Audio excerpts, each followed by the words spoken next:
Sebagai salah satu pekerjaan yang katanya pekerjaan idaman calon mertua, polisi sudah menjadi salah satu profesi yang paling banyak dituju orang-orang setelah lulus dari sekolah menengah atas. Ada yang mencoba peruntungan dengan mendaftar ke Akademi Kepolisian, ada juga yang mulai mendaftar di jalur lainnya. Nah, meskipun banyak diminati, bagi kebanyakan orang awam, profesi polisi juga masih menjadi hal tabu bagi kebanyakan orang.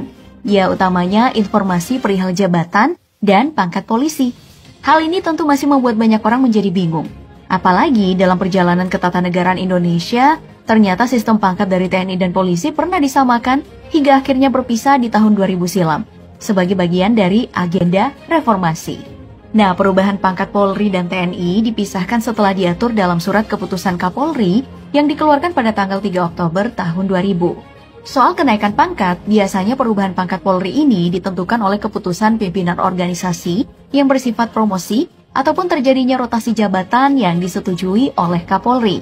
Nah, untuk mengetahui hal tersebut, mari kita telusuri detailnya bersama dalam video kali ini, Pangkat dan Jabatan Polisi Republik Indonesia.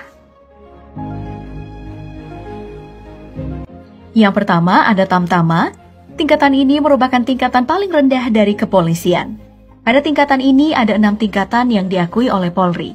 Jika disusun berdasarkan tingkatan dari rendah ke yang paling tinggi, tingkatan Tamtama adalah sebagai berikut. Dimulai dari Bayangkara 2 atau Barada dengan tanda kepangkatan 1 garis miring berwarna merah.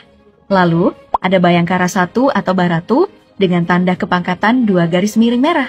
Lalu ada Bayangkara Kepala atau Baraka dengan tanda kepangkatan 3 garis miring merah. Nah, selanjutnya ada lagi Ajun Brigadir 2 atau Abribda yang tanda kepangkatannya menjadi berbeda, yaitu 1 segitiga merah. Dilanjutkan Ajun Brigadir 1 atau Abribtu dengan tanda 2 segitiga merah. Dan tingkatan yang paling tinggi di Tamtama adalah Ajun Brigadir Polisi atau Abrib yang memiliki tanda kepangkatan 3 segitiga merah.